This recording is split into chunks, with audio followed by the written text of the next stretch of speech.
Hello everyone, कैसे हो सभी लोग। मैं हूं आकाश भैया और आप सभी का स्वागत है रैंक प्लस पे। सो बच्चों देखो, अगर देखा जाए तो हमारा चैप्टर का देखो ऑलमोस्ट हम एंडिंग पे पहुंच गए। जो हमारा चैप्टर चल रहा था विलियन, और आज कहीं ना कहीं थियोरेटिकली इसका लास्ट लेक्चर होने वाला है। और कल बेसिकली आपको एक लास्ट लेक्चर और रहेगा जिसमें हम ज़्यादा से ज़्यादा क्वेश्चन प्रैक्टिस करने वाले होंगे, ठीक है।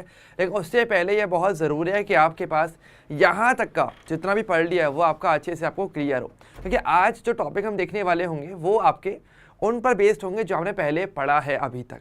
तो जितना अच्छे से आपने पढ़ा होगा उतने आपको यहाँ पे फ़ायदा मिलने वाला होगा, ठीक है।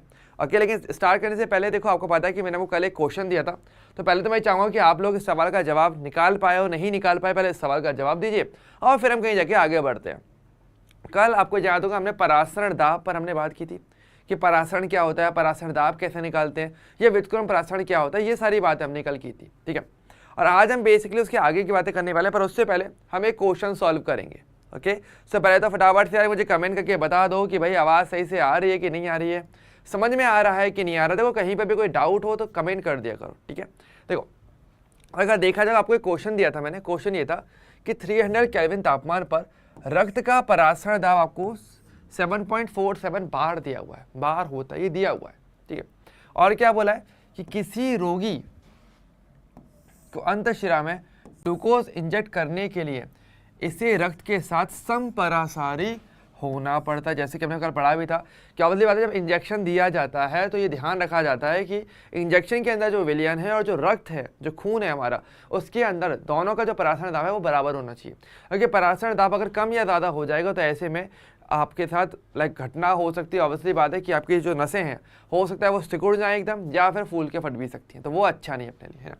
आपको इसके लिए पूछा कि ग्राम प्रति लीटर, ग्राम लीटर इनवर्स में ग्लूकोज घोल की सांद्रता क्या होगी, क्योंकि तो आपको ग्राम प्रति लीटर में ज्ञात करना है, ठीक है। तो ये बेसिकली हमारा टास्क है। ओके, चलिए बहुत बढ़िया। तो बताइए भाई, इस सवाल का जवाब फिर कितने लोग कर पाए हैं, क्या किसी ने ट्राई किया, सवाल का जवाब क्या रहेगा। ओके, तो सवाल सिंपल है, आपको बस परासरण दाब पर आधारित क्वेश्चन करना है और कोई चीज़ें पता करनी है। देखो परासरण दाब को रक्त का दिया हुआ है, तो इंजेक्शन के लिए आपको यहाँ पे सांद्रता पूछी जा रही है। तो एक कॉमन सेंस तो यही बोलता है कि भाई इंजेक्शन का जो परासरण दाब होगा, ग्लूकोज का परासरण दाब, ग्लूकोज के इंजेक्शन का जो परासरण दाब है और रक्त का जो परासरण दाब है वो बराबर होना चाहिए, यानी वाली बात है। यानी कि यहाँ पर देखो इस तरीके से कर सकते हो कि जो रक्त का जो परासरण दाब आपको दिया हुआ है ये असल में बराबर होना चाहिए ग्लूकोज के इंजेक्शन का परासरण दाब के। सिंपल सी चीज़ है, ठीक है। और परासरण दाब का फॉर्मूला क्या होता है वो हम लोग जानते हैं। वो हमारे पास क्या होता है, वो CRT होता है। क्वेश्चन में देखो, अगर देखा जाए तो मुझे तापमान दिया हुआ है R, गैस तरंग मुझे पता है, सांद्रता मैं यहाँ पे ज्ञात कर सकता हूँ। लेकिन ध्यान दो, सांद्रता जब को ज्ञात होती है आपको मोल प्रति लीटर, क्योंकि देखो ये जो सांद्रता होती है एक तरीके से ये आपकी मोलरता ही होती है, क्योंकि ये बेसिकली आपकी मोल प्रति लीटर में होती है, ठीक है। बस आपको इतना सा फर्क करना पड़ेगा कि आपको उसको ग्राम प्रति लीटर में निकालना है। तो मोल प्रति लीटर को ग्राम में बदलने वाला टास्क बस आपको करना पड़ेगा, और ये बहुत ही सिंपल सा टास्क है। आपको पता है कि मैंने आपको सांद्रता पद लिखवाए हुए थे। ग्राम प्रति लीटर में जो सांद्रता होती है उसको आप सामर्थ्य कहते हो, ठीक है। ये आपको क्लास में करवाया था जब आपको मोल अवधारणा करवाया था। तो सामर्थ्य क्या मैंने बताया था, जो कि होता है क्या कि आपके विलय के ग्राम में मात्रा जो कि 1 लीटर विलयन में हो, तो वो आपका बेसिकली सामर्थ्य होता है। और सामर्थ्य और मोलरता के बीच का संबंध हम जानते हैं कि ये क्या होता है हमारे पास, वो हमारे पास होता है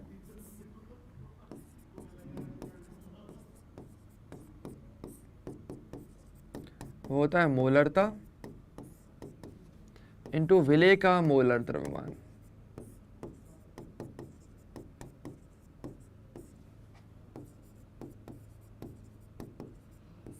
ठीक है, अब इस फॉर्मूले का जो है यूज ले सकते हो, ठीक है। ऑब्वियसली बात है, ये वाला फॉर्मूला आपको बताया है क्लास में, तो आप इसका यूज लेकर के आराम से सामर्थ्य ज्ञात कर सकते हो, जो कि आपको मिलेगी ग्राम प्रति लीटर में। अब ये मोलरता क्या होती है आपकी, ये मोल प्रति लीटर है और हमें ग्राम प्रति लीटर चाहिए, ठीक है। तो फिर तो हमें केवल सांद्रता में हल्का सा चेंज करना था, दैट्स इट। ओके, तो भाई देखो इस वाले क्वेश्चन को ट्राई करना, अगर नहीं किया हो तो सिंपल क्वेश्चन है, तरीका मैंने बता दिया है और बहुत ही सिंपल सा था।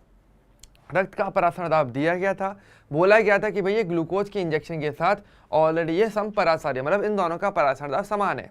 तो इस 7.47 का यूज़ आप ग्लूकोज वाले केस में कर सकते हो। टेम्परेचर आपको ऑलरेडी दिया हुआ है 300 केल्विन, तो वो भी कन्वर्ट करने की जरूरत नहीं है। और आर की वैल्यू 0.0821 आप ले सकते हो और वैल्यू रख के आप आराम से पहले सांद्रता और फिर मोलर द्रव्यमान, ग्लूकोज के मोलर द्रव्यमान से गुणा करके आप सामर्थ्य ज्ञात कर सकते हो। ओके, तो इस तरीके से बेसिकली ये क्वेश्चन बहुत ही इजीली किया जा सकता था। ओके, क्लियर है? एक बार देख लो आराम से, देखो कोई स्टेप समझ में नहीं आ रहा तो बताओ, कोई भी स्टेप अगर समझ में नहीं आ रहा है तो आप कमेंट करके ये बता सकते हो, या फिर कर लोगे फटाफट से मुझे बार कमेंट कर दीजिए कि हाँ भाई कोई स्टेप है जो क्लियर नहीं हुआ, या फिर मैं ही एक बार पूरा करके दिखाऊं। एक बार फटाफट से पहले कमेंट करके बता दो फटाफट से, एक बार देख लो आराम से। मैं थोड़ा साइड हट जाता हूँ।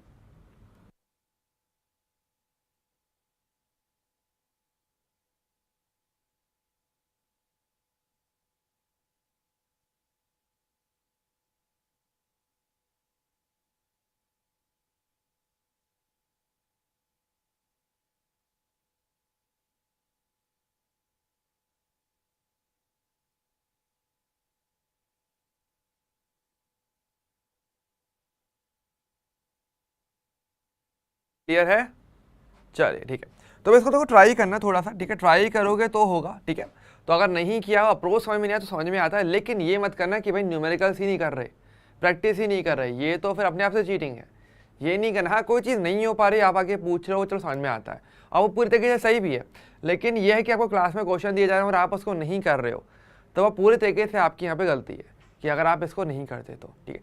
हाँ, नहीं आ रहा वो अप्रोच मैं बताऊंगा हर बार, ठीक है? लेकिन करना इन तलाश आपको ही पड़ेगा, ठीक है?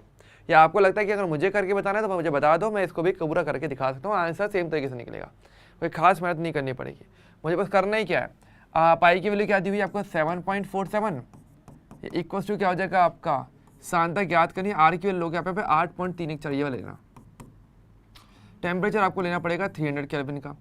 यहाँ से सी की वैल्यू मिल जाएगी और सी की वैल्यू में क्या करोगे सर, मोलर द्रव्यमान, ग्लूकोज का जो मोलर द्रव्यमान है C6H12O6, इसका मोलर द्रव्यमान ज्ञात करना और से डिवाइड और से गुणा कर देना, तो आपका आंसर इसमें आ जाएगा। सिंपल, बस एक स्टेप एक्स्ट्रा है, इसके अलावा कुछ भी इसमें एक्स्ट्रा नहीं है, ठीक है? क्लियर? तो इसको भाई ट्राई करना, नहीं करा तो, ठीक है? ओके, और आज जब हम क्या पढ़ने वाले हैं, आज हम बेसिकली हमारे चैप्टर का लास्ट पढ़ा पढ़ने वाले होंगे, जो कि मेरा रहने वाला है असामान्य मोलर द्रव्यमान और एक वन टाउ गुणांक, ठीक है? आज हम इनके बारे में ओवरऑल स्टडी करने वाले हैं कि ये क्या होता है और ये कब पढ़ना होता है, ठीक है? पूरी डिटेल में इसकी स्टडी करेंगे अच्छे तरीके से, ठीक है? तो देखो, सबसे पहले हम बात करते हैं हमारे पास असामान्य मोलर द्रव्यमान, इंग्लिश में कहते हैं अबनॉर्मल मोलर मास, ठीक है? अब अबनॉर्मल का मतलब क्या, देखो ये समझो। नॉर्मली हम ये उम्मीद करते हैं कि जब आप किसी विलेय को किसी विलायक में घोलने की कोशिश करोगे, विलेन बनाओगे, तो वह एज इट इज़ रहता है, मतलब कि वो टूटता नहीं है। लेकिन क्या होता है कि कई बार ऐसे विलेय होते हैं, कुछ ऐसे यौगिक होते हैं जिनको अगर आप किसी विलायक में डालोगे तो वो उसका टूट जाए, या एक पॉसिबिलिटी ये भी है कि और जो बहुत सारे विलेय हैं वो आपस में जुड़ के एक बड़ी इकाई बना लें। तो अब स्टार्टिंग में हमने जो विलेय डाला था वो तो वैसा रह नहीं जाता, यानी अब अगर मैं अणुसंख्यक गुणधर्मों की मदद से, जिनका मुख्य उपयोग विलेय का मोलर द्रव्यमान ज्ञात करना ही होता है, क्या वो सही मोलर द्रव्यमान ज्ञात कर पाएंगे? नहीं कर पाएंगे, क्योंकि पहले जो आपने डाला था, जो विलेय आपने डाला था वो रहा ही नहीं ना, या तो वो टूट गया अलग छोटे छोटे हिस्सों में, या फिर और भी विलेय आपस में जुड़ गए और एक अलग ही कण बना लिया, बड़े आकार कण बना लिया। तो ऐसे में स्टार्टिंग वाला मटेरियल, जो स्टार्टिंग में आपने जो कण डाला था वो रहा ही नहीं। तो ऐसे में अब अगर मैं मोलर द्रव्यमान ज्ञात करना चाहूँगा तो ऑब्वियसली बात है कि मुझे वो अलग ज्ञात होगा, उसी का बोलते हो असामान्य मोलर द्रव्यमान, ठीक है? तो ये कॉन्सेप्ट आता है कब है, जब आपके पास विलेय के अणु संगुणन या वियोजन प्रदर्शित करते हैं। उस टाइम पे अगर आप अणुसंख्यक गुणधर्मों के द्वारा विलेय का मोलर द्रव्यमान ज्ञात करोगे तो वो सही ज्ञात नहीं होता, उसका मान जरूरत से ज़्यादा या कम प्राप्त होता है, जिसको आप असामान्य मोलर द्रव्यमान कहते हो। बहुत ही सिंपल डेफिनेशन, बिल्कुल नाम के अकॉर्डिंग है, ठीक है? डेफिनेशन पर लिखवा देता हूँ, क्या है हमारे पास। तो हम यहाँ पर ये कहते हैं कि वियोजन तथा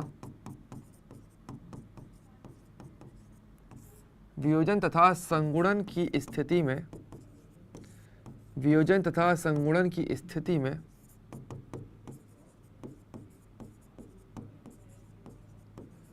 अणुसंख्यक गुणधर्मों द्वारा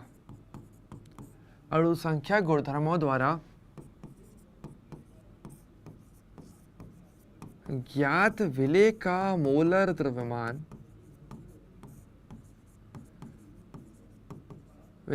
द्रव्यमान सामान्य से, मतलब जो मिलना चाहिए था, सामान्य से अधिक या कम प्राप्त होता है। ठीक है, अधिक या कम प्राप्त होगा, जिसे असामान्य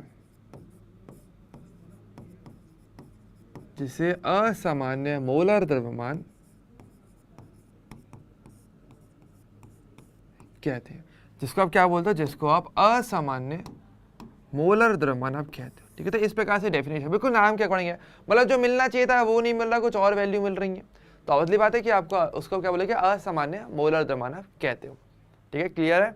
अच्छा, अब थोड़ा सा कॉमन सेंस यूज करते हैं, तो कॉमन सेंस पहले लगाते हैं कि अगर मान लो वियोजन होता है, यानी अगर कोई चीज़ टूट जाती है, तो ऐसे में अब अगर मैं मोलर द्रव्यमान ज्ञात करना चाहूँ, उसका वजन ज्ञात करना चाहूँ, तो मुझे नॉर्मल से ज़्यादा मिलना चाहिए कि कम मिलना चाहिए, क्या लगता है? सिर्फ मुझे फटाफट से कमेंट करके बता दो कि वियोजन की स्थिति में आपको अगर मोलर द्रव्यमान मिलता है, मतलब ऑब्वियसली बात है कि अणु मेरा बड़ा था, ठीक है, एक आपने एक अणु लिया, वो आपने विलय करा, अब वो टूट गया छोटे छोटे हिस्सों में, तो अगर मैं किसी एक टुकड़े का या अलग अलग हिस्सों का मोलर द्रव्यमान देखूं, तो मुझे वो पहले की तुलना में बड़े जो हमारा यौगिक जो अणु हमने डाला था उससे ज़्यादा हो जाएगा कि कम हो जाएगा, मुझे बस ये बताना है। तो फटाफट से बताओ, ज़्यादा होगा कि कम होगा? तो बराबर तो हो नहीं पाएगा, या तो कम होगा या ज़्यादा होगा, है ना। तो फटाफट से पहले मुझे कमेंट करके बताओ कि भाई वैल्यू बढ़ जाती है कि घट जाती है अगर वियोजन हो जाता है? तो जल्दी से बताओ कमेंट करके, अधिक होगा कि कम होगा? जल्दी से बताइए कमेंट करके। किसी को नहीं पता? दिमाग यूज़ नहीं करो लगता है यार, दिमाग तो यूज़ करोगे ना, कॉमन सेंस यूज़ करो यार। अगर तुम्हारे पास जैसे कोई पेन है, तुमने उस पेन को तोड़ दिया, तो एक टुकड़े का वजन पहले वाले से ज़्यादा हो जाएगा कि कम हो जाएगा? इतने से पूछा है। तुम लोग तो ना बिल्कुल भी कमेंट ही नहीं करते हो, मतलब लिटरली बिल्कुल कमेंट नहीं है। पता नहीं चलता भाई इससे कि तुम पढ़ रहे हो कि नहीं पढ़ रहे हो, डाउट हो जाता है और कुछ नहीं होता। ये केवल डाउट क्रिएट करता है, मेरे मन में डाउट क्रिएट करता है कि भाई पढ़ नहीं रहे। चलो मैं आपको बता देता हूँ, कमेंट नहीं करना कोई बात नहीं, मत करो, तुम्हारे लिए है। देखो अगर कोई चीज़ टूट जाती है तो कॉमन सेंस ये बोलता है कि उसका वजन कम होगा, सिंपल सी बात है ना। और एक्चुअल में भी यही होता है, वो भी अणु ही है इन द लास्ट, है ना। तो वो कण है, कण वाले छोटे आकार को उससे फर्क नहीं पड़ता, बेसिक नॉलेज ही रहती है।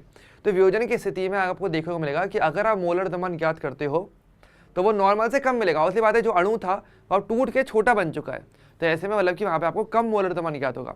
और संगुणन में क्या होता है, चीज़ें जुड़ जाती हैं, तो अगर छोटी छोटी चीज़ें आपस में, यानी सभी के सभी अणु आपस में जुड़ जाएंगे तो बड़े आकार का दूसरा कण बन जाएगा। तो अब मुझे ज़रूरत से ज़्यादा मोलर द्रव्यमान ज्ञात होगा। यानी कि यहाँ पर मैं 2 पॉइंट आपको लिखवा सकता हूँ कि अगर आपको वियोजन हो, अच्छा वियोजन का मतलब शायद आप लोगों को पता नहीं होगा, इसलिए शायद आपने आंसर नहीं दिया, है ना। वियोजन का मतलब बेसिकली होता है टूटना, ठीक है, कि कोई चीज़ टूट जाती है, सरल भाषा में भी चलो लेके चल लेते हैं, ठीक है। तो इसमें क्या होता है, तो ऐसी स्थिति में क्या होता है आपके पास, अब आपके पास जो मोलर द्रव्यमान ज्ञात होगा ऑब्वियसली तो अलग मिलेगा। तो ऐसे में आपके पास असामान्य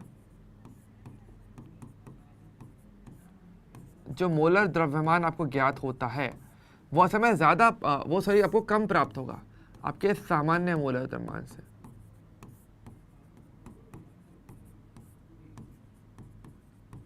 यानी नॉर्मल से कम मिलता है। लेकिन अगर मान लो हमारे पास हो रहा हो संगुणन, संगुणन का मतलब क्या, चीज़ों का जुड़ना। चलो इसका मतलब भी लिखा दो, शायद आपको नहीं पता होगा। संगुणन का मतलब होता है जुड़ना। इसका मतलब क्या होता है, आपके पास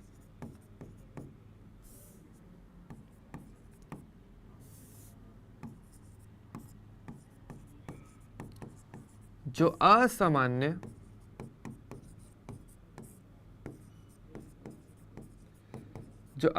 मोलर द्रव्यमान है वो समय ज्यादा प्राप्त होता है आपके सामान्य मोलर द्रव्यमान से।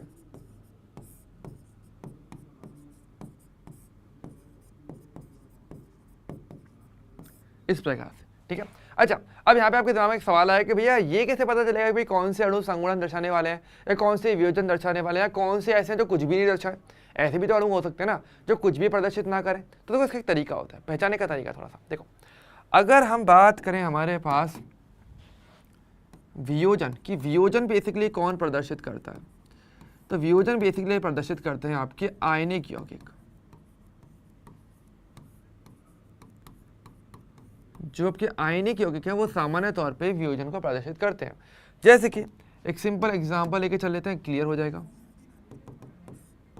जैसे कि NaCl है, NaCl आपको पता है Na क्योंकि Na प्लस Cl माइनस, जैसे इसको जल में डालेंगे ये टूट जाता है Na प्लस में और Cl माइनस में। तो अब मैं पूछूं कि भाई NaCl का द्रव्यमान और बाद का द्रव्यमान क्या सेम है? नहीं, अलग अलग है। Na प्लस का द्रव्यमान अलग होगा, Cl माइनस का द्रव्यमान अलग होगा और इससे कम होगा, क्योंकि ये दोनों मिलके एक अणु बना रहे हैं, ये दोनों अलग अलग हो चुके हैं। तो इन दोनों का जो वजन है ऑब्वियसली बात है वो NaCl से तो कम ही होने वाला है। तो इस तरीके से। और अगर मान लो इसी प्रकार से अगर मैं बात करूं संगुणन,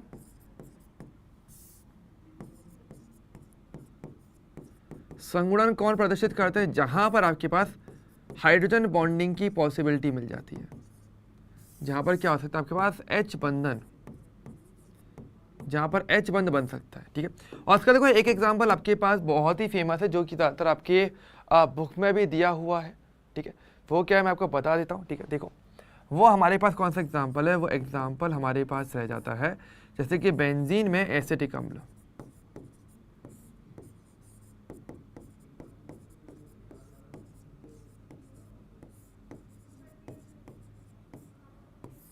बेंजीन में एसिटिक अम्ल, जब बेंजीन में आप एसिटिक अम्ल को घोलते हो ना, तो वहाँ पे क्या होता है, जो एसिटिक अम्ल के जो अणु हैं वो आपस में जुड़ करके बड़े आकार का बनाते हैं। जैसे कि देखो कैसे, देखो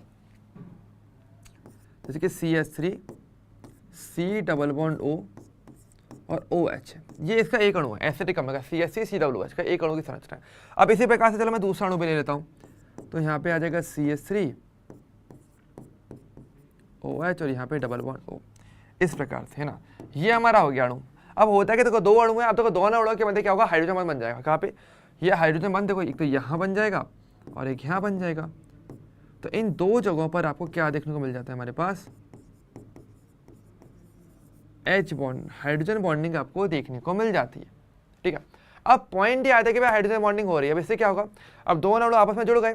अब इसका मतलब क्या है कि एक अणु का मैं बता दूं, अगर नॉर्मल अगर आप वजन कैलकुलेट करते हो तो एक अणु का वजन कितना, देखो एसिटिक अम्ल के अगर मैं एक अणु का वजन अगर लेकर चलता हूं तो कितना आएगा, तो देखो क्या होता है आपके पास CH3 COOH है ना, तो कार्बन का क्या होगा 12 दूनी 24, ऑक्सीजन का 16 दूनी 32 और 4 हाइड्रोजन और आ गए हमारे पास, है ना। इसका एक अणु का वजन था 60 ग्राम पर मोल। ये है इसका सामान्य मोलर द्रव्यमान, ये क्या है इसका सामान्य,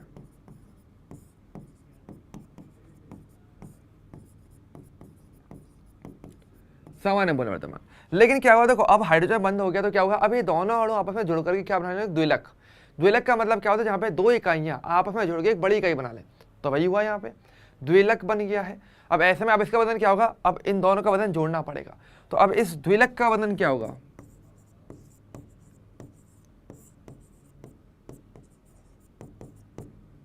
क्या हो जाएगा मेरे पास यहाँ पे आपका 120 आएगा, 120 ग्राम पर मोल। अब ये इसका मोलर द्रव्यमान है। तो देखो संगुणन से क्या हुआ, फिर मोलर द्रव्यमान मेरा बढ़ चुका है, तो इसको बोलते हैं संगुणन की स्थिति होना। ठीक है, क्लियर है। और अगर मान लो अगर वो आयनिक यौगिक नहीं है और अगर उसमें हाइड्रोजन बॉन्डिंग नहीं हो सकता, तो मतलब वो किसी प्रकार का संगुणन या वियोजन प्रदर्शित नहीं करेगा, कॉमन सेंस यूज करते हैं। तो जिनमें दोनों ही कंडीशन नहीं होती वो किसी प्रकार का संगुणन या वियोजन प्रदर्शित नहीं करता, और ऐसी स्थिति में आपका सामान्य मोलर द्रव्यमान और आपका जो असामान्य तो मिलेगा नहीं, मतलब एक कंडीशन बिल्कुल नॉर्मल रह जाती है। जहाँ पे संगुणन वियोजन नहीं हुआ वहाँ पर तो नॉर्मल चलेगा, लेकिन जहाँ पर संगुणन वियोजन हो गया वहीं पर कहीं ना कहीं फेर पड़ता है, वहाँ पे थोड़ा सा जो है केस हमारे लिए बन जाते हैं। ओके, एक बार मैं चाहता हूँ थोड़ा सा इसको देखो और थोड़ा सोचो इस बारे में, जो भी मैंने यहाँ पे लिखा है फटाफट से एक बार देख लो, 1 मिनट का टाइम दे रहा हूँ, फटाफट से देखो।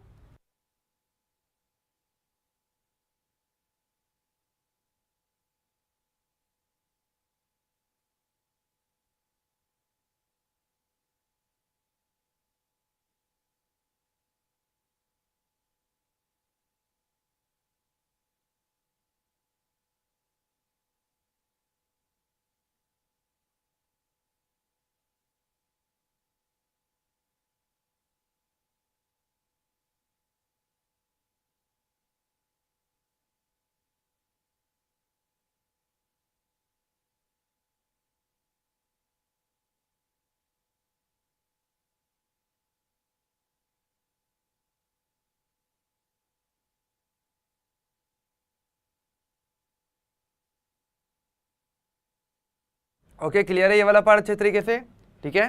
अच्छा चलो, अब देखो, अब पॉइंट हमारे पास ये आता है कहीं ना कहीं कि भैया पता कैसे चलता है फिर भी कि संगुणन या वियोजन हो रहा है, तो अब इसको कैसे पता चल सकता है। तो इसी को समझाने के लिए हमारे जो वॉन्टॉफ गुणांक है उसका आविष्कार किया गया था, उसके बारे में सिद्धांत उसका दिया गया था। तो हम थोड़ा सा चलो देखते हैं वॉन्टॉफ गुणांक के बारे में, ये क्या वाला होती है। अब है ना कि संगुणन या वियोजन की स्थिति को थोड़ा अच्छे तरीके से एक्सप्लेन किया जा सके, इसी के लिए हमने वॉन्टॉफ गुणांक बनाया था। ठीक है, अब देखो होता है क्या वॉन्टॉफ गुणांक, देखो बहुत ही सिंपल सी बात है।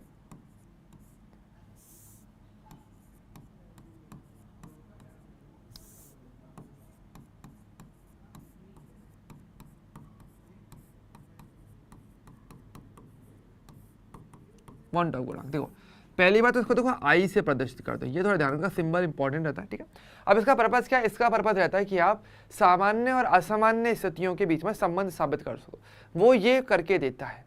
कैसे करके दिखता है, देखो वॉन्टॉफ गुणांक की बात करें तो वॉन्टॉफ गुणांक कैसे करते हैं, तो बहुत सारे फॉर्मूलेज आते हैं, वो आपको थोड़े से ध्यान रहने चाहिए, ये अब थोड़ा सा इंपॉर्टेंट रह जाता है। ठीक है, तो कैसे, असल में देखो आई क्या होता है, देखो पहली बात तो इसका उपयोग कब होता है, संगुणन या वियोजन की स्थिति में। ध्यान रखना, इसका उपयोग कब करते हैं आप, संगुणन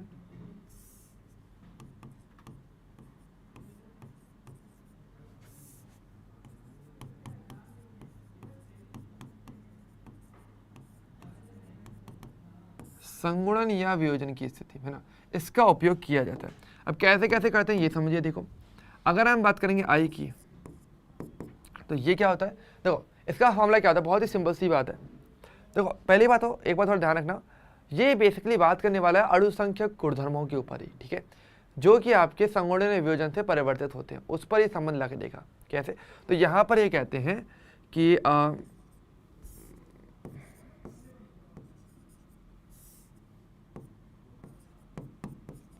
वियोजन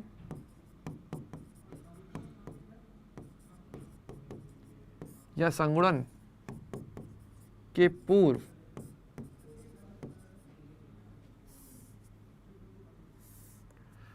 के पश्चात, वियोजन या संगुणन के पश्चात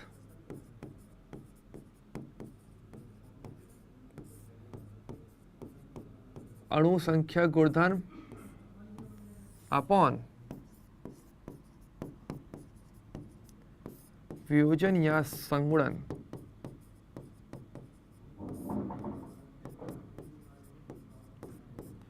के पूर्व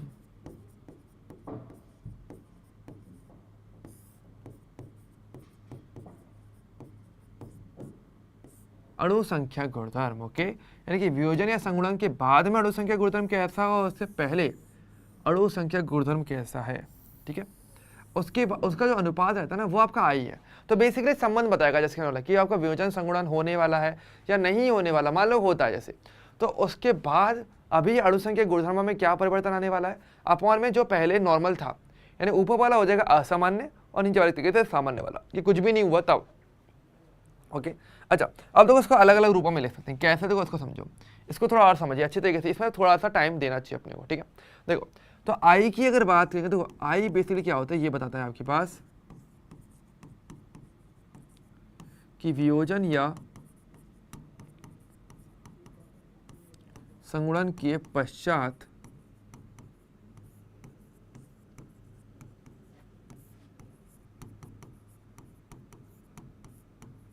विलय के कणों की संख्या अपॉन में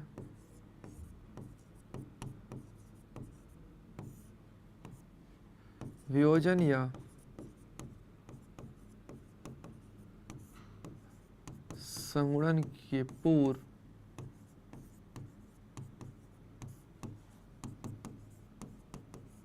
विलय के कणों की संख्या।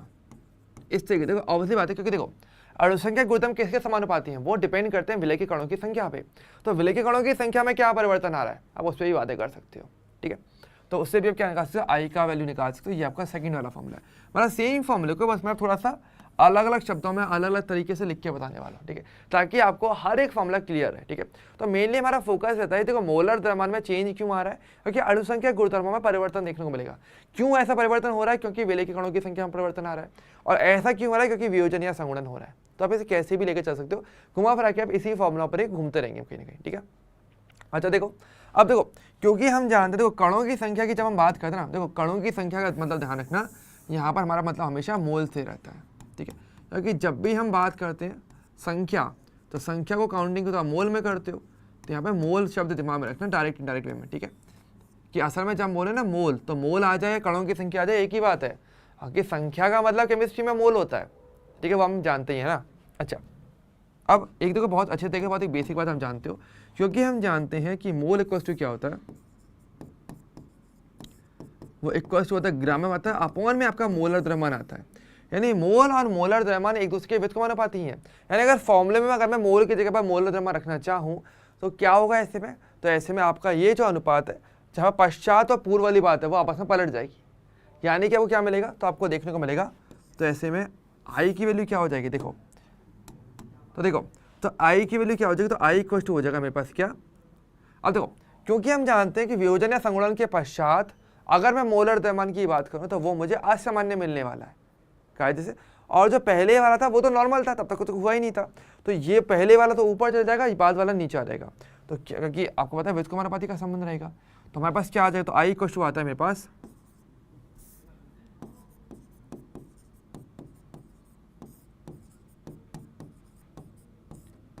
सामान्य मोलर द्रव्यमान अपॉन में असामान्य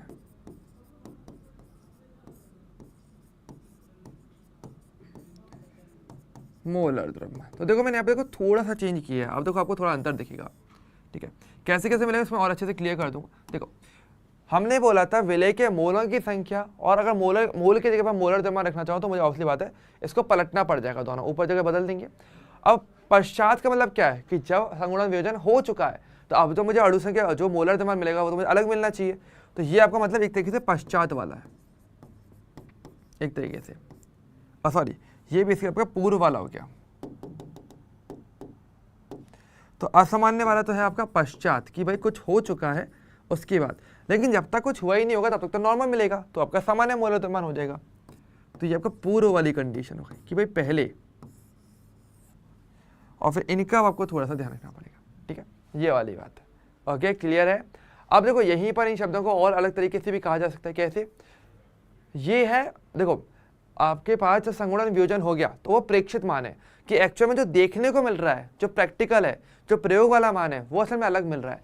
लेकिन सैद्धांतिक यानी कि फॉर्मूला बेस्ड अगर बात करें तो कहीं पे कोई चेंज होना नहीं चाहिए था, वहाँ पे तो नॉर्मल होना चाहिए था। तो इसको सैद्धांतिक और प्रेक्षित करके भी लिखा जा सकता है। कैसे, देखो ध्यान से, तो फिर हमारे पास एक फॉर्मूला और बन सकता है कि देखो आई इक्वल्स टू क्या हो जाएगा मेरे पास, यहाँ पे आई इक्वल्स हो जाएगा मेरे पास, कि हम ये बोल सकते हैं कि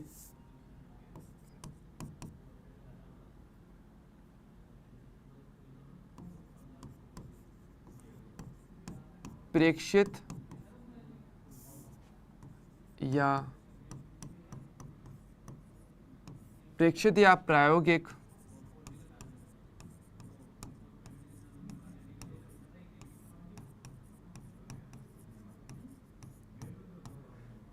प्रायोगिक अणु संख्या गुणधर्म अपॉन में क्या हो जाएगा आपका सैद्धांतिक।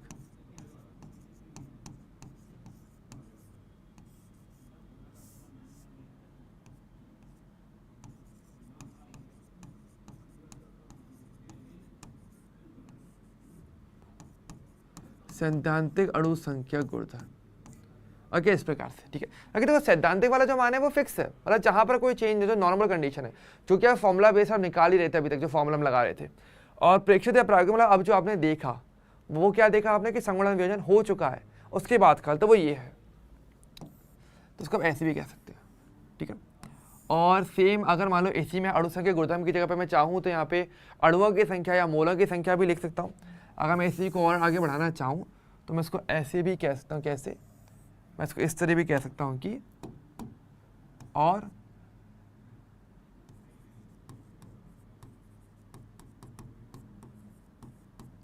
अणुओं की संख्या भी मैं इसको लिख सकता हूँ, या फिर इसको मैं मोल भी लिख सकता हूँ चाहूँ तो, है ना, किसी भी रूप में आप इसे लिख सकते हो, बात एक ही निकल के आती है।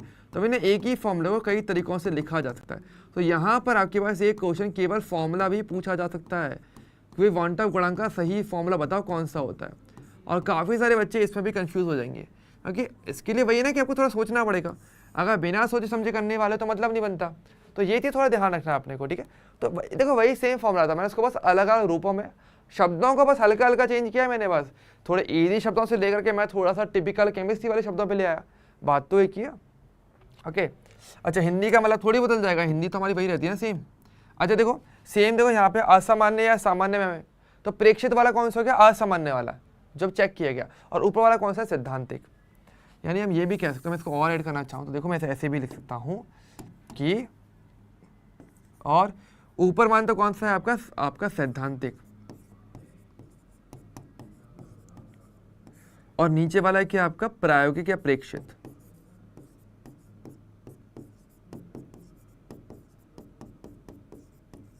ठीक है, तो वही ना, एक ही चीज को आप अलग अलग रूपों में कह सकते हो इस तरीके से, ठीक है। तो इसे शब्दों का ध्यान रखना, चाहे एग्जाम में किसी भी रूप में शब्द दिया जाए कोई फर्क नहीं पड़ता, आपके पास वो नॉलेज होनी चाहिए कि भाई आप उसको देख करके पहचान सको भाई एग्जैक्ट मीनिंग क्या है, ओके। तो मैं चाहता हूँ एक बार के थोड़ा देखो, 1 मिनट का टाइम दे रहा हूँ, थोड़ा देख लो, कोई पेज अगर चेंज करना है तो देख लो, वरना मेनली पेज आपका ये वाला रहने वाला है, थोड़ा सा ये रहने वाला है, ठीक है। और फिर थोड़ी और चर्चा करेंगे, लेकिन पहले बार इसको देख लो थोड़ा आराम से।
चलिए हाँ, समझ में आ गया, बहुत ही बढ़िया, बहुत ही बढ़िया, नाइस।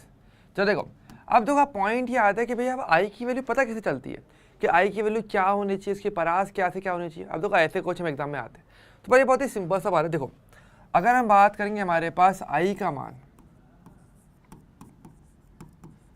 तो कहाँ से कहाँ तक देखो हो सकता है। देखो बहुत ही कॉमन से, देखो अगर आपके पास देखो आई की, देखो वैसे आइडियल वैल्यू आई की 1 होती है, कब, जब क्या हो, संगुणन या वियोजन ना हो।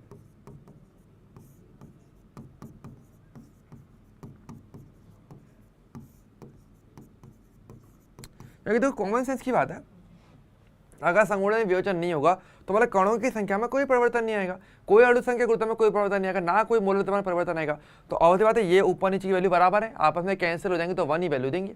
तो आइडियल कंडीशन में जब संगुणन वियोजन नहीं होता तो आई की वैल्यू 1 होती है।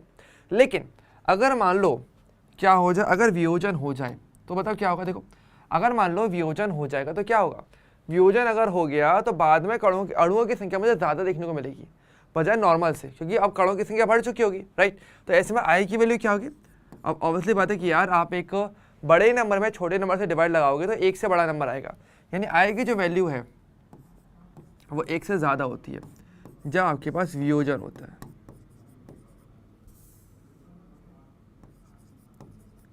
ठीक है, वियोजन में। लेकिन अगर संगुणन हुआ तो कणों की संख्या कम हो जाती है ना। जैसे कि मान लो आपके पास 60 आपके पास कण थे, अब वही ना कि 2-2 करके वो आपस में जुड़ रहे हैं, तो अगर 2-2 करके अगर आपस में जुड़ जाएंगे तो बाद में केवल 30 कण बचेंगे, तो बाद में जो कणों की संख्या वो कम हो जाती है, तो ऊपर वाला मान कम होगा, नीचे वाला तो 60 था, तो कहीं ना कहीं वैल्यू 1 से कम हो जाएगी। यानी हमारे पास आई की वैल्यू 1 से कम प्राप्त होती है जब आपके पास संगुणन होता है। ठीक है, तो ये थोड़ा ध्यान रखना कि आई की वैल्यू क्या क्या होती है। ठीक है, एक चीज़ तो ठीक है। अच्छा, इसको मैं और थोड़ा अच्छे तरीके से भी कह सकता हूँ। कैसे कि देखिए, अगर मैं संगुणन में कहना चाहूँ तो थोड़ा हम और प्रिसाइसली भी जा सकते हैं। कैसे कि आई की जो वैल्यू है ना 1 से कम होती है, लेकिन कहाँ तक, तो आई की वैल्यू कभी 0 नहीं हो सकती है ना, 0 तो पॉसिबिलिटी नहीं है। हाँ, 1 से कम कितना ही हो सकता है, और यहाँ पे मैं थोड़ा सही करता हूँ इसे। देखो, जैसे मैंने बोला इसकी 1 से कम होती है, लेकिन 1 से और 0 के बीच में होगी, 0 के बराबर भी नहीं होगी, 0 से ज़्यादा रहेगी और 1 के बीच में रहेगी, क्योंकि कुछ ना कुछ कर्ण तो रहेंगे, कर्ण थोड़ी खत्म हो जाएगा। तो इसलिए कहीं ना कहीं इसकी वैल्यू 0 से 1 के बीच में रहती है, ठीक है। और 1 नहीं होगी और 0 भी नहीं होगी, लेकिन ठीक है, आई की वैल्यू एक्जैक्टली 1, मतलब कि संगुणन या वियोजन कुछ भी नहीं हुआ है, और 1 से ज़्यादा हो रही तो वियोजन है। अब पॉइंट पूछे भैया फिर 1 से ज़्यादा कितनी हो सकती है, तो देखो पहली बात तो वियोजन हो कब रहा था, वियोजन हो रहा था कि आपके पास जब आपके पास आयनिक यौगिक थे, तो जितने आयन टोटल संभव हैं उतनी संख्या तक मैक्सिमम आई की वैल्यू हो सकती है। यानी कि अगर बोला जाए कि आई का मैक्स मान कब देखने को मिलेगा, तो आई का जो मैक्स मान है वो आपको पहली बात तो वियोजन में देखने को मिलता है। लेकिन वियोजन में आई की वैल्यू मैक्सिमम कितनी हो सकती है कि जितने आयनों में आपका यौगिक आयनिक यौगिक टूट सकता है उस संख्या में, कि जितने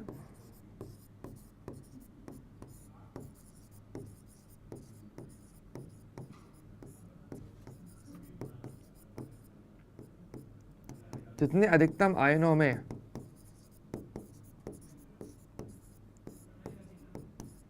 आयनिक यौगिक का 100%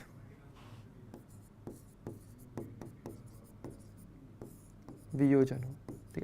ये यानी जितने मैक्सिमम आयन कोई आपका आयनिक यौगिक पूर्णतः 100% वियोजन, मतलब पूर्णतः वियोजन, पूर्ण तरीके से वियोजित होता है, तो जितने आयन वो बना पाएगा वो संख्या आपकी आई की मैक्सिमम वैल्यू, और वही आपकी मैक्सिमम वैल्यू दिखा सकता है। मिनिमम तो मतलब 1 से ज़्यादा रहेगा ही रहेगा, लेकिन एक जो मैक्सिमम नंबर हो सकता है वो ये हो सकता है। देखो कैसे, अब जैसे कि देखो, जैसे कि मैंने को स्टार्टिंग में एक एग्जांपल दिया था, चलो स्टार्टिंग में अलग से ले लेते हैं। जैसे कि चलो एग्जांपल, ये क्वेश्चन एग्जाम में बहुत ज़्यादा पूछा जाता है। जैसे कि आपको ये बताना पड़ेगा कि निम्न यौगिकों में, आप देखो चलो थोड़ा कमेंट करना, ठीक है, क्वेश्चन अच्छा है, कि निम्न यौगिकों में आई का मान क्या होगा अगर आप 100% वियोजन लेकर के चलते हो। अगर आप 100% वियोजन लेकर के चलते हो तब आपको बताना पड़ेगा, ठीक है। अब देखिए, जैसे कि देखो मैं कुछ एग्जांपल्स लेकर के चल रहा हूँ। नंबर पहला मान लो आपको मैंने लिया आपका NaCl, दूसरा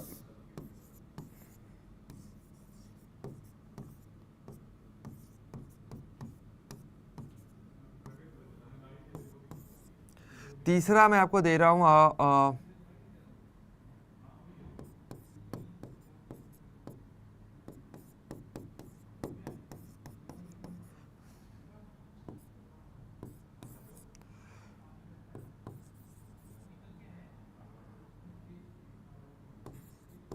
ठीक है।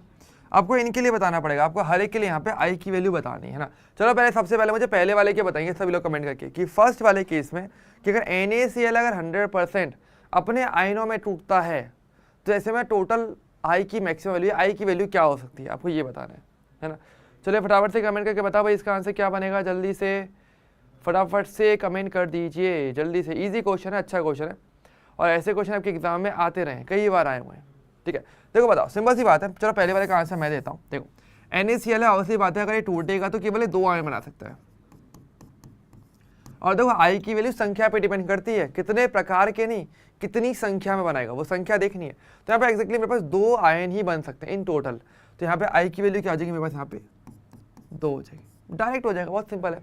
अच्छा, इसी प्रकार से अगर Al2SO4 की बात करें तो देखो अगर ये टूटेगा तो मेरे पास देखो 2 तो एल्यूमिनियम के आयन बनेंगे, प्लस 3 मेरे पास बनेंगे SO4-2। कॉमन सेंस, देखो एल्यूमिनियम 2 है, SO4 के 3 है, तो टोटल कितने आयन बन पाए। अब देखो कोई ये बोले भैया 2 आंसर आएगा, नहीं 2 नहीं है, 2 प्रकार की बात नहीं कर रहा मैं कि एक एल्यूमिनियम के टाइप का बन रहा है और कुछ आपके सल्फेट का, टाइप नहीं पूछ रहा मैं, संख्या टोटल कितने आयन बने, 2 और 3 कितने हो गए, 5, यानी यहाँ पर आई की वैल्यू क्या हो जाएगी मेरे पास, 5 हो जाएगी ऐसे।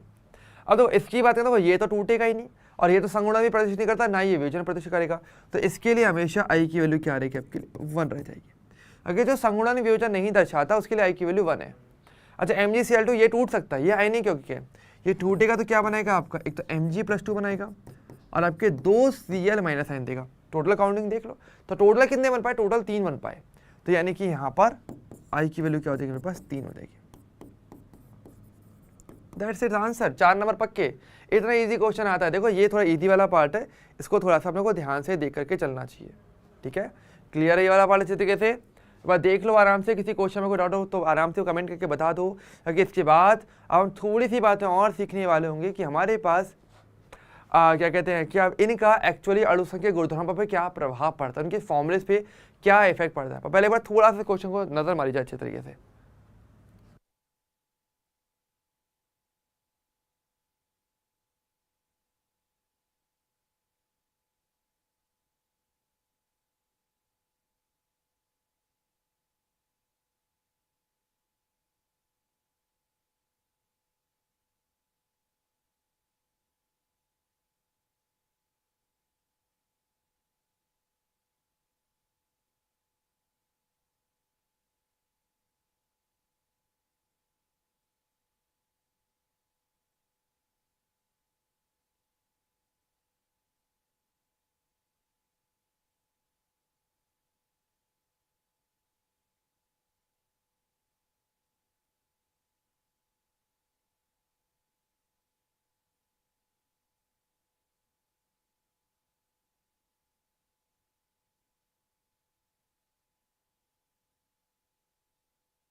ओके डन है, ठीक है।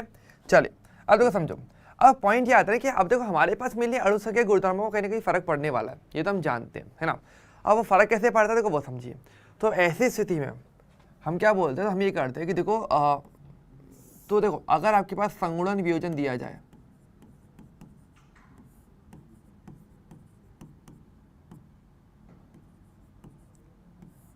संगुणन वियोजन की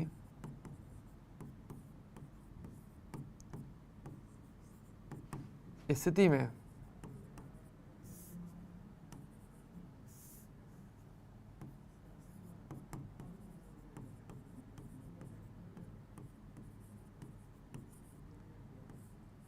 संगुणन वियोजन की स्थिति में अणुसंख्यक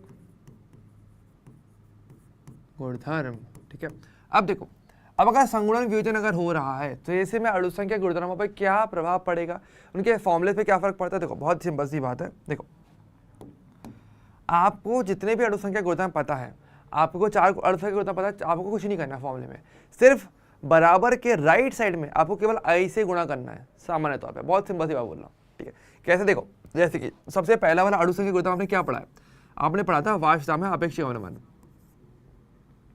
कि P0 विलायक माइनस का P विलयन आपन में क्या था आपके पास, P0 विलायक इक्वल टू मेरे पास काई विलय, विलय की मूल बिंदु के बराबर था। सबसे पहला गुणधर्म यही था। अब देखो हम अब क्या बोलते हैं, हम ये कह रहे हैं कि देखो आपको केवल राइट साइड में बराबर के जस्ट बाद राइट में केवल आपको आई से गुणा करना पड़ेगा और कुछ नहीं करना, सेम फॉर्मूला चलता है। तो बस यहाँ पर कुछ नहीं करना, आपको बस यहाँ पे आई से गुणा करना पड़ेगा, दैट्स इट। ये हमारा करेक्शन हो जाता है, सिंपल सा टास्क है, ठीक है। दूसरा वाला क्या था आपका डेल्टा टीबी, आपने क्या पढ़ा था, आपका KFM पढ़ा था, ये आपने पढ़ा था, बराबर के राइट साइड आई से गुणा कर दो, सेम फॉर्मूला चल जाता है, ठीक है। तीसरा सॉरी यहाँ पे KB था, KBM था, ठीक है। यहाँ पर तो KFM था आपके पास, डेल्टा TF इक्वल टू यहाँ पर आई से गुणा कर दो, राइट में हो गया। और चौथा क्या था आपका, पाई इक्वल टू क्या था आपके पास, CRT, मैंने क्या बराबर के दूसरी साइड आई से गुणा कर दो, हो गया, दैट्स इट। और इसमें हमारा काम है, तो सेम फॉर्मूलेस आप अगेन यूज में ले सकते हो केवल। और देखो आपको ये बोले ना कि भैया फॉर्मूले तो बहुत सारे हो गए, भाई करा तो कुछ भी नहीं है आपने, कायदे से मेहनत कितनी है, बराबर के एक तरफ क्या आई से गुणा नहीं कर सकते, ये देखते हुए कि भाई संगुणन या वियोजन होने वाला है, सिंपल, इतना सारा टास्क हमें करना था, हमारा काम हो जाता है। अच्छा देखो ये ऐसे आता है क्यों है, देखो ये भी थोड़ा समझ लो। देखो क्योंकि मैंने आपको एक फॉर्मूला लिखवाया था स्टार्टिंग में, ये वाला कि वियोजन या संगुणन के पश्चात जो अणुसंख्यक गुणधर्म है अपॉन में वियोजन या संगुणन के पूर्व अणुसंख्यक गुणधर्म, और पूर्व वाले में आप आई से गुणा करते हो, यानी सैद्धांतिक वाले में। सैद्धांतिक कौन सा आपका था, जिसमें आप क्या कर रहे हो, जिसमें आप फॉर्मूला लागू कर रहे हो, तो जैसे ये वाला है ना कि प्रेक्षित या प्रायोगिक अणुसंख्यक के गुणधर्म अपॉन में सैद्धांतिक वाला, तो जो फॉर्मूला वाला पार्ट था वहां पे आपको आई से गुणा करना है, तो आपको प्रेक्षित वाला मिल जाएगा। यानी कि देखो इसका मतलब ये है कि इन सभी में देखो फॉर्मूला एक्चुअल में क्या है, फॉर्मूला है आपका राइट वाला पार्ट, ये फॉर्मूला है, ये फॉर्मूला यहाँ पे गुणा, आप गुणा कर रहे हो, यहाँ पे गुणा कर रहे हो, यहाँ पे गुणा कर रहे हो, यहाँ पे कैलकुलेशन चल रही है, तो कैलकुलेशन वाला पार्ट आपका सैद्धांतिक है, उसमें देखो आई से गुणा किया गया। तो ये जो पार्ट है आपको लेफ्ट वाला, ये कौन सा है आपका, ये है बेसिकली आपका प्रायोगिक मान जो आपको प्राप्त हुआ है। ठीक है, यानी कि यहाँ पर मैं सबको ऐसे भी लिख सकता हूँ बहुत ही सिंपल वे में कि आपके पास ये जो लेफ्ट वाला जो पार्ट है, ये जो लेफ्ट वाला जो पार्ट है, इसी के अंदर मैं दिखाता हूँ आपको इस प्रकार से। हर एक फॉर्मूले के अंदर ये जो लेफ्ट वाला पार्ट है, ये असल में आपको कौन सा आपका प्रेक्षित या प्रायोगिक मान हो गया यहाँ पे आप।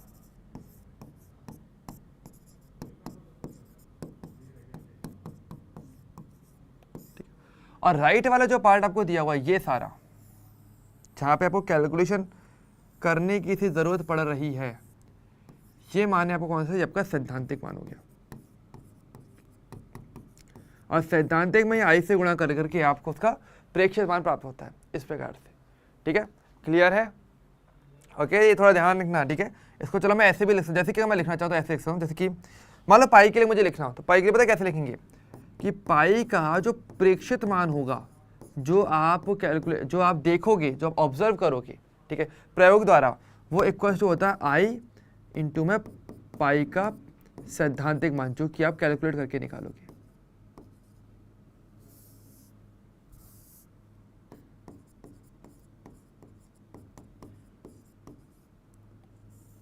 ठीक, ये बात ध्यान रखना। ठीक है, इस तरीके से करना है आपने को। ओके, क्लियर है? तो ये चीज हर एक के लिए लागू कर सकते हो आप आराम से। ठीक है, तो वही सेम फॉर्मूला था, बस उसको आप कितने रूपों में लिख, वही वाली बात है ना, आपको लिखना आना चाहिए। अगर आप लिख नहीं सकते तरीके से, आप चीज़ों को समझ नहीं पाते, तो ऑब्वियसली बात है कि यहाँ से क्वेश्चन आएगा। और मैं नहीं कह रहा न्यूमेरिकल आए, मैं कह रहा हूँ केवल फॉर्मूला ही आ जाता है।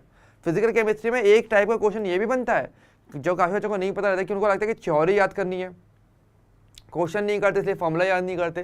भाई क्वेश्चन भी भले न्यूमेरिकल नहीं आए, केवल फॉर्मूला भी पूछा जाता है कि भाई कौन सा फॉर्मूला होता है, सही फॉर्मूला क्या है वो बताइए। ऐसे करके क्वेश्चन बहुत ईजी आ जाते हैं, और हर साल कहीं ना कहीं अब ये क्वेश्चन बनते चल रहे हैं, तो भाई आपको इसका ध्यान रखना चाहिए।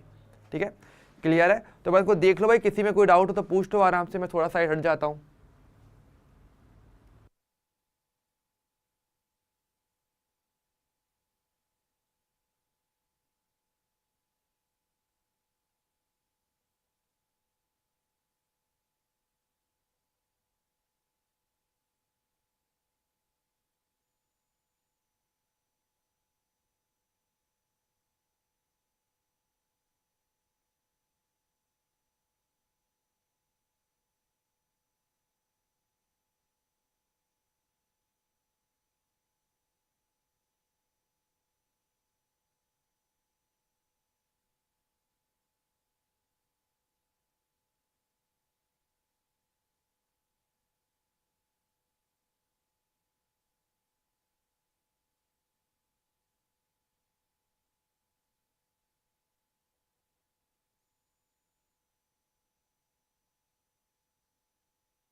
चलो ठीक है, बहुत ही बढ़िया। हाँ चलो, अब देखो, अब पॉइंट हमारा सब ये आता है अगला कि भैया पता कैसे चलेगा कि चलो ठीक है आई की वैल्यू चलो ठीक है, लेकिन यार आई की वैल्यू निकालते कैसे हैं, अब ये भी तो सवाल आ जाएगा ना कि भाई वांट ऑफ गुणांक ज्ञात करने के क्वेश्चंस भी आ जाते हैं। अगर आपको सैद्धांतिक या प्रायोगिक मान दिया हुआ है तब तो आप डिवाइड लगा करके बहुत इजीली पता कर सकते हो। लेकिन अगर आपको क्वेश्चन ही ये आ जाए कि भाई आपको वांट ऑफ गुणांक ही पता करना है, कुछ डाटा दिया हुआ है उससे, तो कैसे करोगे? तो उसका देखो तरीका होता है। तो कैसे, तो अब देखो अब हम बात करने वाले हैं वांट ऑफ गुणांक को कैसे ज्ञात किया जाता है। ठीक है, तो अगली बात है देखो हमारे पास वांट ऑफ गुणांक हम दो कंडीशन में देखेंगे। पहला हम देखेंगे मेरे पास कि वियोजन अगर होता है तो उस कंडीशन में वांट ऑफ गुणांक का फॉर्मूला क्या होता है, कैसे निकाला जाता है। और दूसरा, अगर आपके पास संगुणन हो जाए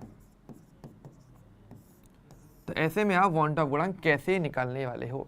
हालांकि ये चीज़ ध्यान है, जैसे कि मैं बताया था कि वियोजन की स्थिति में आई की वैल्यू 1 से ज़्यादा होती है और संगुणन की स्थिति में आई की वैल्यू 1 से कम होती है।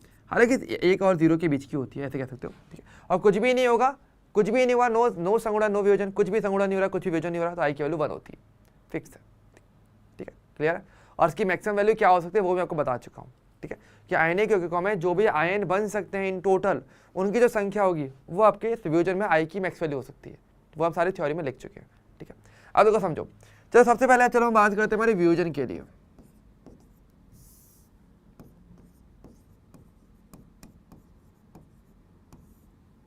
देखो अगर हम बात करें वियोजन के केस में, अगर हम बात करते हैं तो देखो आप कैसे कर सकते हो वियोजन की स्थिति में कैसे होता है। देखो वियोजन में होता ही है कि आपके पास एक अणु होगा जो बड़े आकार का कहीं ना कहीं वो टूट जाएगा। और बात है आयनिक यौगिक है, कोई आयनिक यौगिक है, वियोजन का मतलब क्या है, टूटना। तो वो अणु टूट के छोटे छोटे कणों में विभाजित हो जाता है। ठीक है, तो हम मान के चलते कि जैसे कि मेरे पास जो अणु है वो आपको यहाँ पर AN है, इस प्रकार से आपका एक अणु है। ठीक है, मतलब एक अणु है जिसमें बहुत सारे कणों से ऑलरेडी बना हुआ है, तो ये टूटेगा।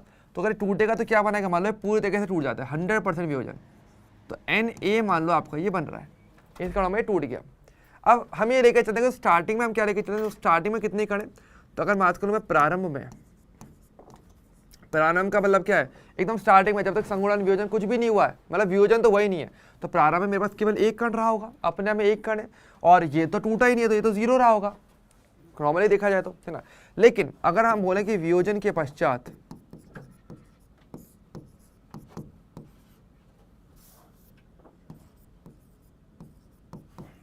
तो देखो अब हम क्या बोल रहे हैं, हम ये नहीं कह रहे कि भाई पूरे तरीके से टूटे, मतलब हो सकता है इसका कुछ हिस्सा टूटे, कुछ हिस्सा नहीं भी टूटे। तो मान लो कि इसमें से अल्फा पार्ट टूट जाता है, 1 माइनस अल्फा। अल्फा क्या, अल्फा है बेसिकली वियोजन की मात्रा, या जितनी मात्रा आपकी टूटी है यहाँ पे वो आपका मात्रा। मतलब ये जरूरी नहीं कि भाई कोई चीज़ है तो वो 100% टूटे, अगर 100% टूट जाएगा तो अल्फा की वैल्यू 1 है, वो मैं लिखवा दूंगा।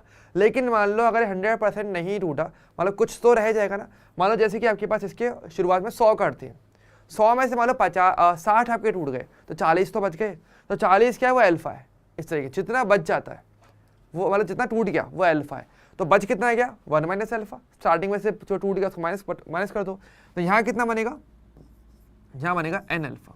क्यों, अगर एक कण से अल्फा टूट रहा है तो यहाँ पे तो n कणों में टूटेगा, तो कितने बनेंगे, n इंटू अल्फा आपके बनेंगे।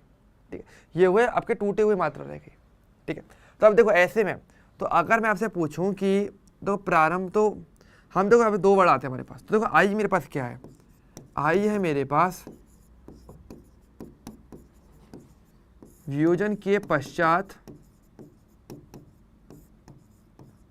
कण अपॉन में वियोजन के पूर्व कण, यही हमारे पास फॉर्मूला था।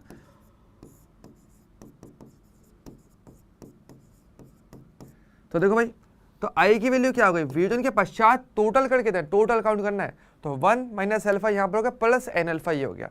तो क्या हो जाएगा, तो हमारे पास आई इक्वल हो जाएगा 1 minus alpha plus n alpha, upon में पहले कितना था 1, दैट्स इट। और यही क्या है, मेरे आई का फॉर्मूला बन जाता है। हालांकि 1 से डिवाइड लगाना चाहो तो लगाना, वरना कोई फर्क पड़ता नहीं है, एक ही बात आती है। तो यानी कि I equal to 1 minus alpha plus n alpha, इसका सीधा सीधा मेरा फॉर्मूला बन जाता है। दैट्स इट, इतना ही काम है हमारा, और कुछ नहीं करना। चलो मैं इसको अलग से भी लिख देता हूँ, चलो अगर आप कोई कंफ्यूज ना हो जाओ। और I equal to 1 minus alpha plus n alpha, that's it, बात खत्म हो गया। और यहाँ पर अगर चाहो तो देखो वैसे आप अल्फा को कॉमन भी ले सकते हो। अल्फा कॉमन लिखोगे तो क्या लिखेगा, देखो अल्फा को अगर मैं कॉमन लिखना चाहूँ तो मैं इसको ऐसे लिख सकता हूँ, चलो इसको मैं यहीं के ही लिख देता हूँ, तो कॉमन भी ले ही लेते हैं। तो आई इक्वल हो जाएगा 1 प्लस अल्फा इंटू में n माइनस 1, दैट्स इट। मैंने कुछ नहीं किया, मैंने दोनों में देखो अल्फा कॉमन लिया, n प्लस का था, एक माइनस का था, दैट्स इट, वही तो लिखा है यहाँ पे। तो अब इस फॉर्मूले को भी उपयोग में ले सकते हो, दैट्स इट। ये वाला फॉर्मूला ज़्यादा चल जाता है वैसे, ठीक है, क्लियर है। देखो ये तो आपका हो गया आपका वियोजन के केस में, ठीक है। अब देखो वैसे तो एक फॉर्मूला ये भी लिख सकते हो कि आप चाहो तो यहाँ पे अल्फा की वैल्यू भी निकाल सकते हो, इसी फॉर्मूले को अलग अलग रूपों में लिखा जा सकता है। मैं चाहूँगा कि आप इस मेनली इस फॉर्मूले को याद रखो। अब इसको अगर अलग रूप में जैसे लिखवाया तो वो चाहे तो आपसे अल्फा की वैल्यू निकलवा सकता है। कैसे? तो देखो आपको पता है आई इक्वल टू क्या आपके पास 1 प्लस एल्फा इंटू में n माइनस वन है। एल्फा निकालो, कैसे निकालो? एक को इस तरफ भेजो, क्या बचेगा 1 minus one, I minus alpha equal to n minus one. Alpha equal to क्या हो जाएगा आई माइनस वन अपॉन में n minus one, that's it. ये वाला फॉर्मूला भी आपके एनसीईआरटी बुक में लिखा हुआ है, पर वही वाली बात है ना, फॉर्मूला तो आया तो यहीं से है, तो मेन फॉर्मूले को याद कर लो ना, फॉर्मूले को एक याद करो और उसको बदलना सीखो कि एक रूप से दूसरे रूप में कैसे बदल सकती हो। बेसिक थोड़ी बहुत मैथ लगाओगे, थोड़ा सा प्लस माइनस का ध्यान रखोगे तो आप आराम से कर पाओगे, ठीक है। वरना मैंने करके दिखा दिए, एक बार देख लो इसे आराम से, ठीक है। और इसी प्रकार से देखो आप संगुणन के लिए भी करते हो। देखो कैसे, पहले ये वाला एक बार देख लो, और किसी कोई डाउट है तो मुझे कमेंट करके अभी बताया जाएगा कि ये इंपॉर्टेंट पार्ट है थोड़ा सा।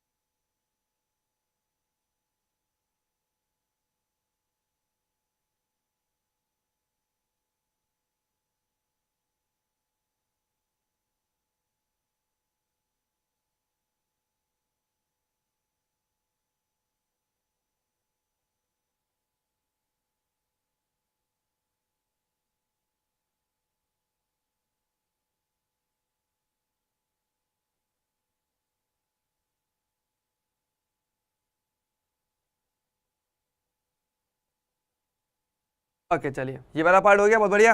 चलिए अब देखो नेक्स्ट हमारा कौन सा, नेक्स्ट मेरा होता है आपका संगुणन का।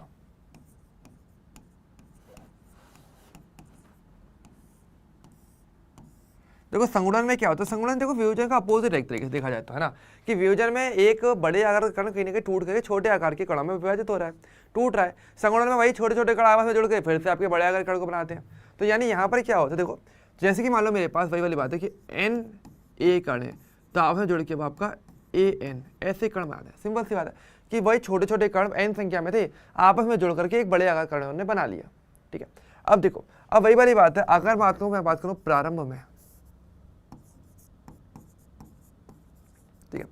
अब देखो इसको हम कैसे कर, प्रारंभ में मैं लेकर चलता हूँ कि मेरे पास केवल एक कण है, केवल एक, और कुछ भी नहीं है, और ये मेरा तो जीरो रहेगा, ये तो बना ही नहीं है। तो ऐसे में अगर हम बात करेंगे संगुणन के पश्चात,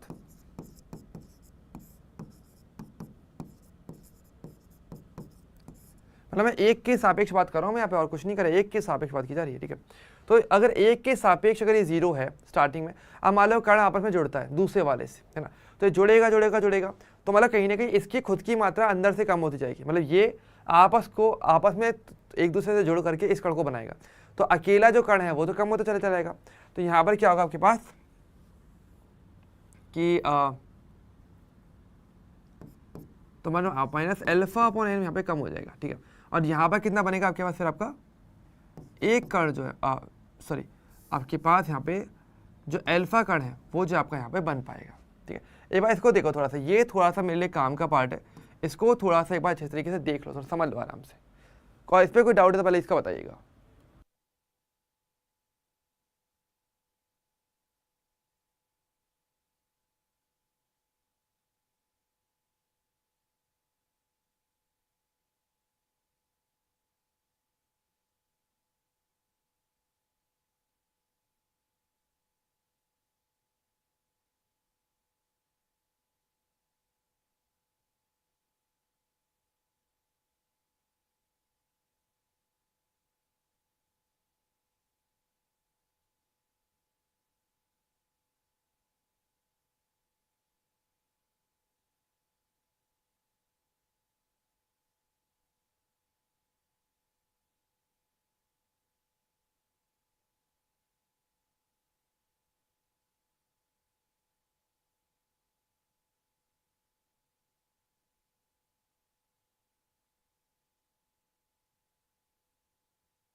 ओ हाँ सॉरी, यहाँ पे थोड़ा सा करेक्शन कर लो, देखो थोड़ा सा यहाँ पे करेक्शन है।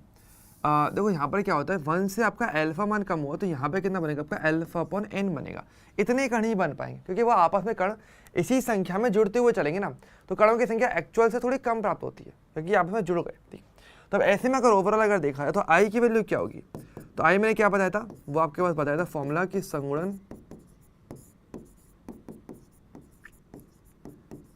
संगुणन के पश्चात कण अपॉन संगुणन की पूर्व कण। यानी कि हमारे पास क्या होता है, तो आई की वैल्यू क्या हो जाएगी, तो बाद में टोटल कण कितने हो गए, 1 माइनस अल्फा ये होगा प्लस अल्फा अपॉन एन ये हो गया, और डिवाइड में हो जाएगा, मेरे पास स्टार्टिंग में केवल एक ही कण था। तो ये जो है मेरा फॉर्मूला आई का बन जाता है, दैट्स इट। ठीक है, और देखो इसको वही वाली बात इसको अलग अलग रूपों में लिख सकते हो, कैसे कि आई इक्वल्स टू क्या हो जाएगा, देखो 1 और माइनस, अब देखो अल्फा को मैं कॉमन ले सकता हूँ तो 1 अपॉन एन और माइनस का 1 बचेगा, तो दैट्स इट। इस तरीके से भी आप इसको लिख सकते हो, वही सेम फॉर्मूला है। और मैं चाहूँ तो यहाँ पे अगेन अल्फा की वैल्यू भी निकाल सकता हूँ, कैसे, तो क्या हो जाएगा आई माइनस 1 इक्वल्स टू क्या हो जाएगा अल्फा इंटू में 1 अपॉन एन माइनस 1, तो अल्फा इक्वल्स टू क्या हो जाएगा आपके पास आई माइनस 1 अपॉन में 1 अपॉन एन माइनस का 1। और देखो कई बार क्या बुक में इसका एलसीएम भी ले सकते हो, यहाँ पर चाहो तो इसका एलसीएम लेकर के एन का ऊपर गुणा कर सकते हो। वही ना सेम फॉर्मूले को आप अलग अलग तरीके से लिख सकते हो, कोई फर्क नहीं पड़ता। या फिर इसको मैं चलो ऐसे लिख सकता हूँ कि एन इंटू में आई माइनस 1 अपॉन में 1 माइनस एन, ऐसे लिख दो। ये वाला फॉर्मूला कब आएगा, जब अगर आप यहाँ पे एलसीएम ले लोगे, तो आपको इस तरीके से एन नीचे आएगा, वो ऊपर गुणा हो जाएगा। तो आप किसी भी रूप में अल्फा को लिख सकते हो। ठीक, पर वही वाली बात है कि आपको निकालने के लिए थोड़ा सा देखना पड़ेगा कि संगुणन हो रहा है कि वियोजन हो रहा है। ओके, क्लियर है, क्लियर है ये वाला पार्ट। ओके, देखो आप देखो यहाँ पे एक दो पॉइंट्स और भी आते हैं, जितना चीज़ें पता रहेंगे उतना अच्छा है। देखो अगर हम बोलते हैं अल्फा, देखो अल्फा जो एक्चुअल वर्ड है ना, अल्फा बेसिकली हमारे पास होता है क्या, अल्फा हमारे पास होता है वियोजन या संगुणन की कोटि। वियोजन या संगुणन की कोटि इसको कहा जाता है। ठीक है, अब इसका मतलब क्या, मतलब कि देखो वियोजन संगुणन की मात्रा तो समझ में आता है कि भाई कितनी मात्रा वियोजित हो रही है, कितनी मात्रा जुड़ रही है। तो ये कोटि कहाँ से आ गया, कोटि बेसिकली बात क्या थी, एक के सापेक्ष, एक के सापेक्ष आप हमेशा कोटि निकालते हो। ठीक है, कोटि जो वर्ड है ना ये बहुत कॉमन चलेगा, और ये लिखा नॉर्मली लिया जाता है एक के सापेक्ष गणना में।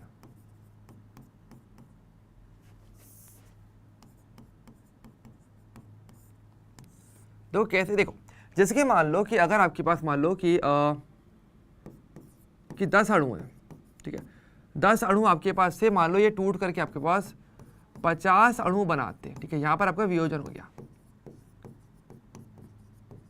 ठीक है, कि 10 अणु थे, या तो मैं इसको एक रिएक्शन लिख सकता हूँ इसकी। जैसे मान लो आपके पास ए था, ए आपका अभी में बदल रहा है, ए के मान लो स्टार्टिंग में आपके पास 10 कण थे। ठीक है, और ये आपका 0 था। अब हुआ क्या कि 10 में से आपके 6 कण आपके टूट गए। ठीक है, और यहाँ पर कितने बन गए, मान लो आपके 6 गए तो आपके यहाँ पे 6 कण आपके यहाँ बन जाएंगे। मान लो ऐसा हो जाता है, यहाँ पे किसी भी संख्या मान लो कण बन जाते हैं, 6 बने मान लो, या मान लीजिए आपके पास 12 कण यहाँ पर आपके बन गए। तो यानी कि वियोजन की मात्रा कितनी, कितना टूटा, तो वियोजन की मात्रा आपकी हो गई 6, कायदे से जितनी मात्रा अभिकारक में से टूटी है। तो देखो अगर मान लो मैं आपसे पूछता हूँ हमारे पास कि वियोजन की मात्रा कितनी है, तो वो तो आपके पास 6 हो गई क्योंकि अभिकारक में से 6 कण मेरे टूटे थे। लेकिन अगर मैं आपसे पूछूं कि वियोजन की कोटि क्या हो गई, तो कोटि आप निकालते हो एक के सापेक्ष। तो देखो 10 में से 6 कण आपके टूटे थे, जब 10 कण थे तब 6 कण टूटे थे, तो एक में से कितना टूटा होगा, 6/10, यानी कि आपका 6/10, यानी कि आपका 0.6, ये आपकी कोटि कहलाई जाएगी। ठीक है, तो कोटि एक के सापेक्ष निकाली गई, ये एक में से तो 0.6 गया। ठीक है, और 10 में से 6 गए, तो ये 10 में तो 6 तो मात्रा हो गई, लेकिन कोटि क्या हुई जब एक के सापेक्ष बात की, तो 10 में से 6 यानी एक में से कितना गया, 6/10 यानी कि 0.6, तो ये वियोजन की कोटि हो जाएगी। इसी प्रकार से संगुणन के लिए अगर जुड़ रहा है तो संगुणन की कोटि की बात करते हैं। ये एक जब बहुत सारे कण जुड़ रहे थे तब कितनी वैल्यू है, तो वो तो संगुणन की मात्रा हो गई, लेकिन एक का कितना हिस्सा रहा उसमें, वो संगुणन की कोटि हो जाती है। तो इस प्रकार से बेसिकली आप अल्फा को परिभाषित कर दो। यहाँ से भी क्वेश्चन आपके एग्जाम में बहुत अच्छे तरीके से पूछे जाते हैं। ओके, क्लियर है, किसी को कोई डाउट है तो आप कमेंट कर सकते हो, कोई इशू नहीं है, ठीक है। बस बता दो कहीं पे कोई डाउट तो नहीं बन रहा है। ये देखो थोड़ा सा इंपॉर्टेंट पार्ट है, थोड़ा देख लो, मैं साइड में हट जाऊंगा आपके लिए, एक बार थोड़ा देख लो कि किसी एक पॉइंट पे कोई फॉर्मूले में वियोजन संगुणन या किसी चीज़ में कोई डाउट हो, क्योंकि हमारा लास्ट टॉपिक है, अभी देख लो इसको आराम से अब।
ओके ठीक है, डन है, सभी को क्लियर है सब चीज़, बहुत ही शानदार। बस यही चीज़ होती है कि ऑटोमेटिक सब कुछ समझ में आ जाता है, बस यही चीज़ रखना, ठीक है।